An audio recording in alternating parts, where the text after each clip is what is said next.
Hi hello అందరికీ నమస్తే. నేను మీ బాను. హైదరాబాద్ నెల్లూరు టు హైదరాబాద్ వచ్చేవాళ్ళు ఎవరన్నా ఉంటే నార్గేట్పల్లి మీద ట్రాఫిక్ ఎక్కువగా ఉన్నట్టు అనిపిస్తే మాత్రం మీరు మిర్యాలగూడ నుంచి లెఫ్ట్ తీసుకొని నాగార్జున సాగర్ రోడ్ నుంచి మళ్ళా పెద్దవర దగ్గర నుంచి లెఫ్ట్ తీసుకుంటే మీకు డైరెక్ట్ హైదరాబాద్ ఎల్బీనగర్ రూట్కైనా వచ్చేయచ్చు. అవుటర్ రింగ్ రోడ్ మంగళపల్లి దగ్గర అవుటర్ రింగ్ రోడ్ అయినా ఎక్కొచ్చు. ఈ రూట్ సింగిల్ రూట్ అంటే 2 వెహికల్స్ పాస్ అయ్యే రూట్ కాబట్టి రోడ్ కొంచెం బాగానే ఉంది. మొత్తం మిర్యాలగూడ నుంచి డైరెక్ట్ ఎల్బీనగర్ దాకా రోడ్డు బాగానే ఉంది. టోల్ గేట్స్ కూడా ఏం లేవు ఈ రూట్లో. రోడ్ అయితే బాగానే ఉంది.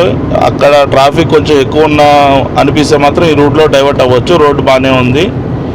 కాకపోతే సింగిల్ రోడ్ కాబట్టి కొంచెం వెహికల్స్ క్రాస్ అయ్యేటప్పుడు మాత్రం కొంచెం చూసుకొని జాగ్రత్తగా రండి. టూ వీలర్స్లో వచ్చేవాళ్ళు హెల్మెట్ పెట్టుకోండి. కార్లో వచ్చేవాళ్ళు సీట్ బెల్ట్స్ పెట్టుకోండి. జాగ్రత్తగా నడపండి. Happy journey.